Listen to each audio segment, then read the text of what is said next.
Vos me digas, Marcelo, Listo. ¿arrancamos? Sí. Bueno, acá quería presentar una idea de un autor que se llama David Perkins, que nosotros la trabajamos en el curso de ABP. Él habla un poco él plantea, hace una analogía entre el aprendizaje pleno, al cual nombra y desarrolla en todo un libro completo, que se llama justamente así, Aprendizaje Pleno. Habla de ciertos principios que se debería tener en cuenta, y esto es, por ejemplo, para todas las áreas, acá no hago referencia a la biología, para trabajar, para que el aprendizaje realmente sea significativo y pleno para los alumnos, ¿no? Entonces hace una analogía con el deporte, particularmente con el béisbol. Él lo que dice que los alumnos, como en el deporte, como en el juego, deberían jugar el juego completo, ¿bien? Y esto los profes de educación física lo van a entender perfectamente, porque de hecho de esta manera es como, por lo menos actualmente, trabajan. ¿No es cierto, Mariana? Vos cualquier cosa, corregime, pero digamos que no están un año picando la pelota, para a final de año jugar, tirar al aro, ¿no? Si uno está enseñando el básquet, sino que aprenden a jugar al básquet, aprenden a picar la pelota jugando al básquet, ¿no?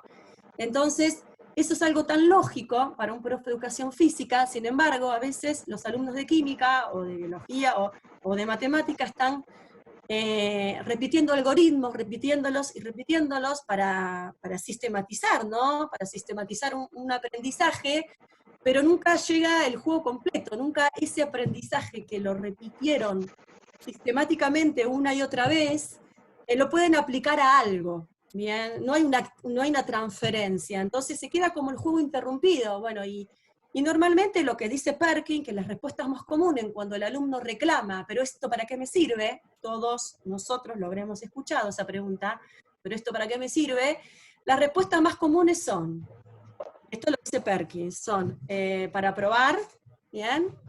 En algún momento te va a servir, ¿bien? O espera, ya lo vas a saber, esto, ¿no? En algún momento te va a servir, ya en algún momento lo vas a usar.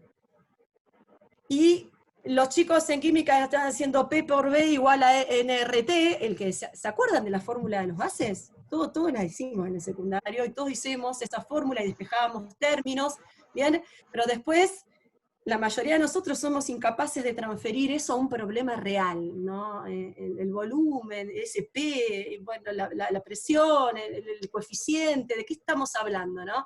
Entonces acá, bueno, es interesante jugar el juego completo, en todas las áreas, ¿bien? ¿Y cómo se juega el juego completo? Haciendo una traducción, haciendo una retransferencia, haciendo una reformulación de los contenidos, para que los chicos aprendan, pero a la vez lo apliquen, eso que aprendan, y a la vez les sea cercano y significativo.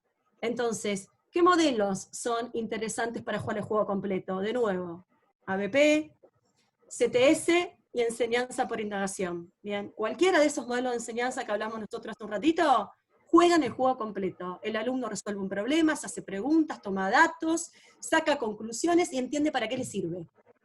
Si uno trabaja posicionado o trabaja más tiempo de su enseñanza en alguno de esos modelos, la pregunta, la insistente pregunta e incómoda pregunta que hacen los alumnos, ¿de esto para qué me sirve?, desaparece. ¿Bien? Desaparece porque está claro el para qué. En un ABP, en un problema sociocientífico o en un modelo por indagación, está clarísimo para qué el alumno está haciendo lo que está haciendo. ¿Bien? Y es para algo de ahora, es para algo real y es para algo que le sirve ahora en su vida cotidiana. No es para algo que en su futuro tal vez le va a servir, y cuando ese futuro llega ya obviamente no se acordaron y se olvidaron de ese algoritmo que repitieron insistentemente en la escuela, ¿no? El segundo punto es lograr que el juego valga la pena. Esto tiene que ver con la motivación, ¿no? Si yo parto de problemas, hay una motivación. Ayer me preguntaron en la reunión que tuvimos con Suárez si el problema tiene que surgir del alumno o si el problema tiene que surgir del docente. Y acá yo hago referencia a Graciela Capelletti y a Rebeca, que ellas dicen que en realidad el problema y el proyecto lo tiene que proponer el docente y tiene que formular actividades, diseñar actividades que motiven a los alumnos. ¿Bien? no puedo quedarme sentado esperando que surjan las problemáticas de las ideas de los alumnos porque se me fue el año y no trabajé los contenidos. Entonces, yo pienso un problema adecuado para mis alumnos y hago que las actividades sean motivantes, ¿bien? Entonces, lograr que el juego valga la pena tiene que ver con eso, ¿no? ¿Qué actividades son adecuadas para resolver un problema para mis alumnos? ¿Bien? Lo que no quiere decir que no vaya a hacer énfasis en alguna parte compleja y difícil. Lo que no quiere decir es que yo vaya a trabajar todo en forma superficial. No, no. Si yo tengo que parar la pelota y decir, bueno, esto que es más complejo, le tengo que dedicar más tiempo y tengo que reiterar algún algoritmo porque lo tienen que saber, bueno, pero que sea parte del juego completo. ¿Bien? Trabajar las partes difíciles tiene sentido cuando es parte del juego completo. ¿Bien? Y a la vez transferir ese aprendizaje. ¿Bien? Ahí Perkins hace una analogía de que los chicos salen del aula de ciencia, cruzan al laboratorio y se olvidaron lo que trabajaron en el aula de ciencias. Entonces, bueno, el jugador de visitante hace referencia a esta idea de presentar a los alumnos actividades de transferencia, para que puedan aplicar ese contenido que aprendieron en distintos contextos, ya sea en el laboratorio o en la vida, ¿no? Transferir ese aprendizaje. Descubrir el juego oculto tiene que ver con transparentar los criterios de evaluación. La evaluación sigue siendo hoy un recurso que tiene el docente para que los alumnos estudien para la prueba. Bien, sigue siendo todavía, en el modelo de enseñanza tradicional, un misterio enigmático, ¿no? Que usan los docentes muchas veces para ver si, y hay y se desvirtúa la idea de evaluación cuando esto pasa, ¿no? Entonces yo acá quiero hacer referencia a que si uno explicita los criterios de evaluación y los deja claro de antemano, ese misterio desaparece. Porque lo que queremos no es que los alumnos aprueben la prueba, lo que queremos es que los alumnos aprendan. Y la prueba es una instancia de evaluación tradicional, es una instancia de evaluación sumativa, de la cual yo no voy a hablar ahora, de la evaluación sumativa, y no voy a hacer más referencia, porque en realidad no es un problema que nos preocupe ahora, en este momento, la evaluación sumativa. Y voy a citar de nuevo a Rebeca Nijovic, que dijo hace poquito en una charla que tenemos la gran oportunidad de poder concentrar nuestros esfuerzos en la evaluación en proceso, o evaluación formativa, ¿no? Entonces, bueno, después vamos a hablar un poquito de la evaluación formativa, pero la idea de descubrir el juego oculto es transparentar en lo posible los criterios de evaluación, ¿bien? Que sean claros y que estén explícitos de antemano para los alumnos. Bueno, aprender del equipo de los otros equipos propone trabajar en forma colaborativa, esa sería la traducción del juego a la enseñanza. Y aprender el juego del aprendizaje, Perkins acá hace referencia a trabajar sistemáticamente la metacognición. ¿Bien? Que los alumnos sean conscientes qué están aprendiendo y cómo están aprendiendo, pero no una vez, de vez en cuando me acuerdo, sino plantearlo sistemáticamente para generar autonomía y para promover justamente esto, ¿no? que los adolescentes, que nuestros alumnos desarrollen la capacidad de poder regular su propio aprendizaje. Están atravesando los chicos de la secundaria a la fuerza un proceso de desarrollo de autonomía, ¿no? En este momento ellos están decidiendo en qué momento hacen las tareas, cuándo las hacen, cuándo las entregan. Entonces, eso está sucediendo en este momento. Los alumnos nuestros estudiantes están a la fuerza aprendiendo a ser autónomos. Bueno, me parece que también es una oportunidad para aprovechar y darles herramientas para que ellos puedan desarrollar esa autonomía con menos sufrimiento y con mayor disfrute, ¿no? Darles herramientas para invitarlos a pensar. ¿Bien? Bueno, me voy de esta diapositiva, y esto sí, hago referencia a una idea que tiene que ver con la enseñanza de las ciencias experimentales, o en la enseñanza de las ciencias, pero bueno, también me parece que puede ser útil para las otras disciplinas. Estos autores que son Helon, Fuhrman y Golombek, hace bastante tiempo, más de una década yo diría, están planteando invertir la secuencia de enseñanza, ¿bien? En vez de decir, hoy voy a trabajar la mitosis, estas son las fases de la mitosis, las miramos, las aprendemos, y después vemos en dónde se encuentran, en qué células y para qué. Ellos dicen, bueno, hagamos al revés. Presentemos un fenómeno, construyamos la idea, a través de imágenes, videos, actividades, lo que se les ocurra, construyamos la idea y después pongámosle el nombre. La terminología para estos autores debería llegar al final cuando se comprende la idea de proceso. ¿Bien? Y esto Eso lo agregué sociales esta diapo. también podría hacerse. Sí, sí, sí, Por ejemplo, vale. historia. Sí. La historia es perfecto, encaja perfectamente. Bien. Entonces, no partimos de el título, la terminología, cuando todavía no estamos entendiendo de qué se nos habla. ¿Bien?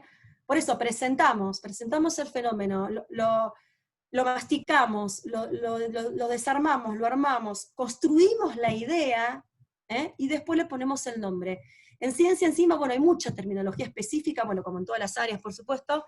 Entonces, esa terminología, cuando es impuesta de antemano, hoy vamos a ver esto es una fase homogénea, esto es una fase heterogénea, ya antes de querer entender, me aburrí, no quiero aprender nada porque me abrumé con los términos, antes de querer intentar comprender de qué se trata, ¿no? Entonces, bueno, lo que proponen estos autores es invertir la secuencia. Por supuesto, esto es algo que es un proceso, es un camino que uno inicia como docente. Yo estoy planteando todas ideas y ustedes después dirán, bueno, yo ahora puedo arrancar con esta propuesta y hacer este pequeño cambio. Bueno, por ahí para lo que yo tenía pensado para el mes que viene, bueno, por ahí lo puedo hacer, qué sé yo, puedo transformarlo en un problema. Digamos, yo estoy retomando y reflexionando sobre muchas ideas, que después cada uno va a ver de qué manera es posible incorporarlas o reformular sus propias propuestas. Yo digo que la idea no es tirar todo lo que venimos haciendo y ahora sentarme a escribir de cero propuestas, sino todo lo que nosotros tenemos, en cierta forma, se puede, con pequeños retoques se puede reformular, y los cambios en el aprendizaje son realmente notorios, ¿no? Y los cambios en la motivación de los alumnos. Entonces, todas estas ideas que yo voy tomando estos autores, ya están estudiadas con alumnos de verdad, y ya se sabe que funciona, y se saben que son mejor, está documentado que son mejores a los otros modelos de enseñanza tradicional. ¿Bien? Entonces, bueno, la idea es eso, no es tiro todo lo que hice y ahora me siento de ser, no, reviso mis propuestas y me fijo, a ver, qué pequeño cambio les puedo ir haciendo a estas propuestas que yo ya tengo pensadas o que vengo trabajando de esta manera, ¿no? Acá quería mostrarles unas categorías sobre preguntas que propone Melina Furman en un libro de enseñanza a las ciencias, pero que también me parece que pueden ser útiles para cualquier disciplina. Son preguntas productivas, y hace esta diferencia, y no son preguntas que ella haya inventado, sino que las toma de este autor que se llama Martens, y las reformula, ¿no? Son preguntas que generan aprendizaje, no son preguntas que reproducen saberes, por eso las pone dentro de esta categoría productiva. Movilizan ciertas cuestiones del pensamiento, ciertas habilidades, que no es simplemente copiar o reproducir, no trabaja la memoria, digamos, trabajan otras habilidades, ¿no? Entonces hay unas ciertas categorías, y a mí me parece interesante conocerlas, y es un ejercicio que yo a veces hago con mis alumnos del profesorado, si hay alguna por ahí, y debe estar escuchando, se debe estar riendo, les hago pasar sus planificaciones por esta clasificación, y que digan, a ver, bueno, de la planificación que armaste para dar tal tema, ¿cuántas preguntas hiciste primero? Que sean productivas, porque muchas son cerradas. Una pregunta cerrada no es productiva, y una pregunta que invite a reproducir un dato, ¿qué tamaño tiene la célula? No es productiva. ¿Bien? ¿En qué año pasó tal cosa? No es productiva. ¿Bien? Las preguntas que invitan a reproducir un dato entran dentro de la categoría de preguntas no productivas. Las preguntas que invitan a hacer otra cosa son las productivas. Entonces, si uno pasa la planificación por este filtro, descubre un montón de cosas interesantes, y bueno, y moviliza, me parece a mí, porque bueno, hay preguntas que son para focalizar la atención, y esto lo puedo hacer con una imagen. Yo puedo presentar una imagen, y bueno, y hacer una pregunta para que visualicen algo, para que presten atención en algo sobre que tal vez si yo no formulo esa pregunta pasa completamente desapercibido, y capaz que era algo importante que yo quería trabajar con mis alumnos. ¿Bien? Preguntas para observar y medir, esto se puede hacer en matemáticas, se puede hacer en cualquier otra área. Preguntas para comparar, lo mismo, se pueden hacer, pero fíjese cómo comienzan las preguntas para comparar, en qué aspectos se diferencian, cuán rápido es, o sea, comparar algo, invitan a hacer algo con esos datos que yo tomé o leí, ¿bien? Pero no encuentro la respuesta en Wikipedia. Eso es importante porque son preguntas que demandan otra cosa que reproducir, ¿no? Acá hay otra pregunta. Samantha, Sí, te interrumpo yo aquí, Mario Setman. dale, Mario. Las preguntas que de alguna manera involucran algo más personal o más subjetivo de rastreo de hipótesis, ¿dentro de dónde entran? ¿De qué categorías entran? Acá te otras más. Mirá, fíjate. Ahí está, eso. Pueden ser preguntas para razonar, pueden ser preguntas para invitar a la acción. Por ejemplo, una pregunta para invitar a la acción, yo hace poco trabajé con mis alumnas del instituto una indagación que es cuántas veces se tocan la cara en una hora. ¿Por qué? Porque estamos viendo todo el tiempo que no nos tenemos que tocar la cara por el coronavirus, que tenemos que lavarnos las manos. Entonces yo planteé este ejercicio. ¿Por qué recomiendan que no nos toquemos la cara? ¿Será que nos tocamos tanto la cara? Bueno, yo dije, ¿cómo podríamos hacer para averiguarlo? ¿Cuántas veces nos tocamos la cara? Entonces las chicas lo que hicieron es pensar dispositivos. Bueno, a ver, ¿a quién van a mirar? ¿A su marido, a su hijo? ¿Y cómo lo van a registrar eso? ¿Van a hacer un dibujito y van a anotar? ¿Van a hacer una tabla? Y después de registrarlo, ¿qué van a hacer con esa información? ¿Van a construir un gráfico? Bueno, construir un gráfico es una habilidad que se trabaja en matemática, también se trabaja en ciencias, para mostrar los resultados, y después hay que sacar una conclusión. Entonces, es una pregunta que involucra muchísimas habilidades, una pregunta para invitar a la acción, porque tenés que pensar y tenés que anticipar un montón de cosas que son, y cada una de las alumnas hizo un trabajo diferente, ¿bien? Y todos estaban bien. Eso quiero decir. Estas preguntas invitan también a trabajar en la diversidad de estrategias y en la diversidad de cosas que pueden hacer los alumnos. Todos esos modelos que yo presentaba, Mario, que ponen al alumno en un rol activo, tienen muchísimos grados de libertad para que el alumno pueda elegir. No es elegir qué quiere trabajar, porque eso lo define el docente, sino cómo va a resolver esa actividad. ¿Bien? Y ahí también estamos trabajando autonomía. ¿Bien? Samantha, sí. Y simplemente para agregar algo a lo que estás diciendo, a la línea de cómo elaborar consignas, y siguiendo con una colega tuya, hay un videíto de Neu San Martí en el que explica los distintos tipos de preguntas en las que nosotros podemos trabajar en una secuencia didáctica, y es muy claro y está puntual.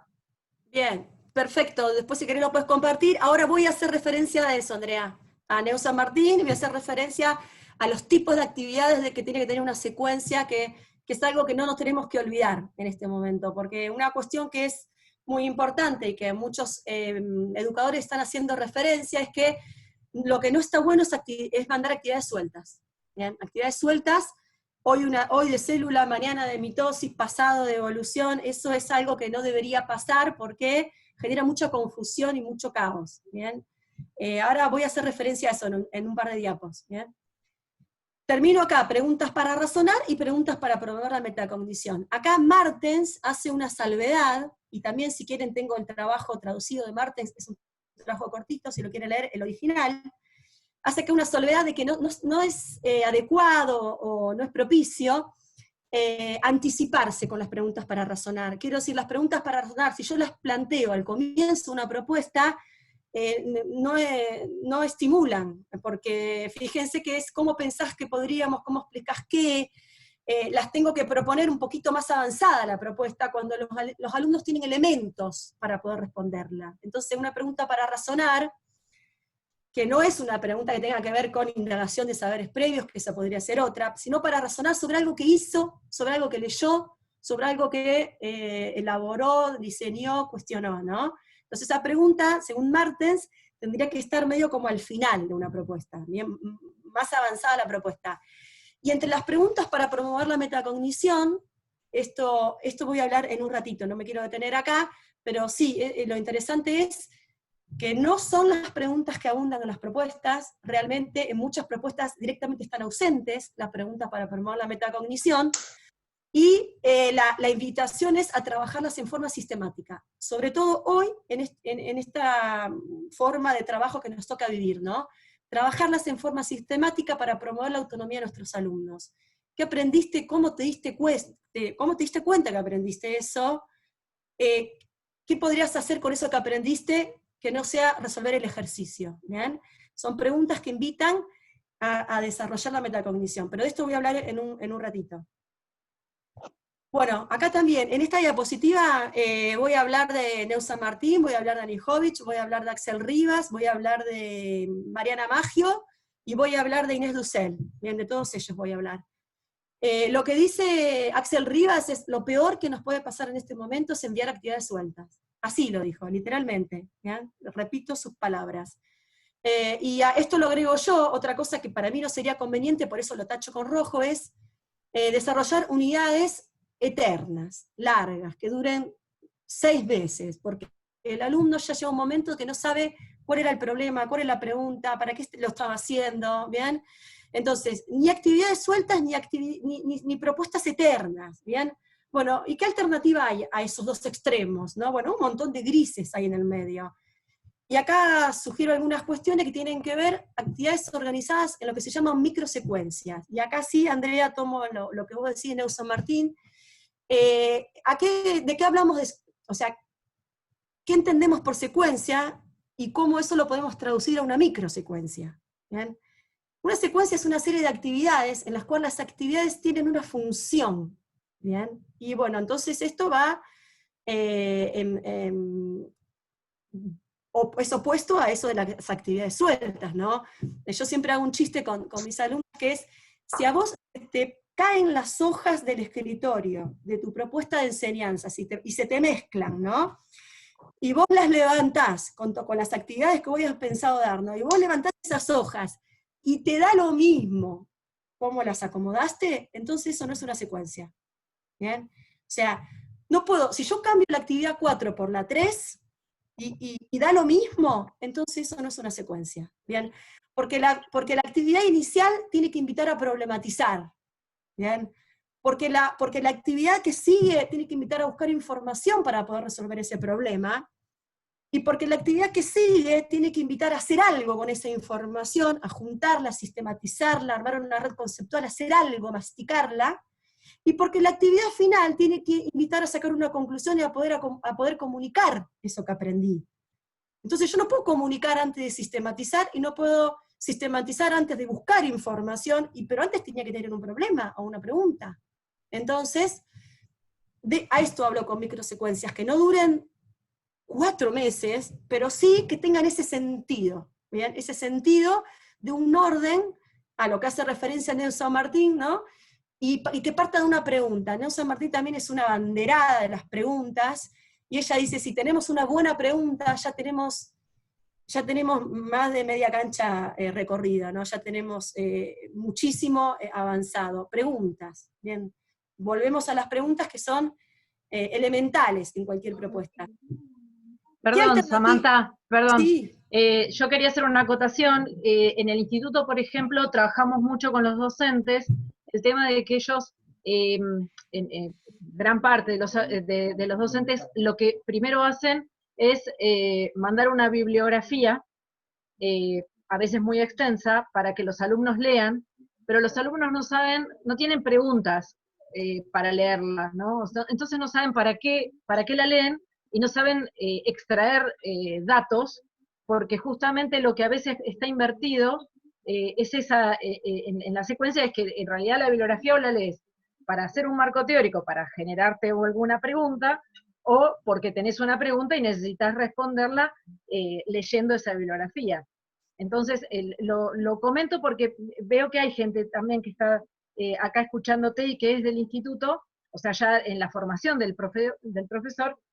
Me parece importantísimo esto que vos estás planteando del tema de que no da lo mismo en una secuencia las actividades.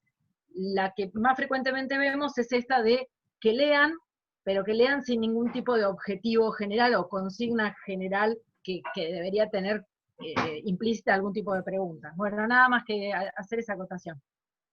Gracias, André. No, la idea es esto, ¿no? Que cuando tengan algo para decir, abran el micrófono y yo de paso me tomo un mate. Y además se enriquece mucho más, me parece, la charla, la propuesta. Así que sí, invito a todos aquellos que tengan alguna duda o algo para decir, abrir el micrófono y lo hacemos más interactuado. Genial, gracias. Bien. Bueno, ¿qué alternativa hay a la organización en secuencias o en microsecuencias? Bueno, yo puedo organizar también mi propuesta con proyectos, como ya hablamos hace un ratito. ¿Bien? No son excluyentes, pero yo tengo que decidir si voy a trabajar para estos contenidos con una microsecuencia o si voy a armar un proyecto, ¿no? Lo mismo, los proyectos, yo puedo hacer un proyecto anual, pero no es lo recomendable en este momento, ¿no? Proyectos cortitos, con pocos docentes, pero sí que los docentes estén ahí porque pueden aportar contenidos para resolver un problema, ¿bien? Y que esas consignas sean auténticas. ¿Bien? Esto es algo que ahora en la próxima diapositiva vamos a ver. Hay un capítulo de Rebeca Nijovic, que es de un libro del trabajo en aulas heterogéneas, que ella hace referencia a las consignas auténticas. Y me parece súper valioso ver qué características tienen estas consignas, porque también nos puede servir para revisar nuestras propias propuestas y nuestras propias planificaciones. No desechamos la consigna que tengo, sino que la reformulo para que se vuelva un poquito más auténtica, ¿bien? O mucho más auténtica. Las actividades que promueven la autonomía, por supuesto ahora, son mucho mejores que aquellas que tengan que reproducir, insisto de nuevo con esto, reproducir no tiene ningún sentido en este momento, no lo tenía antes, ¿bien? Pero menos lo tiene en este momento. Uno puede también trabajar, proponerle a los alumnos que hagan trabajos colaborativos, y esto va a depender de cada institución, de los recursos que manejen, y de las condiciones que tengan para acceder a la virtualidad, pero hay un montón de dispositivos y herramientas que se pueden proponer para que los alumnos hagan algo en forma colaborativa. También, bueno, pueden tener un conversatorio con un capacitador TIC, que esto lo va a poder explicar mejor que yo.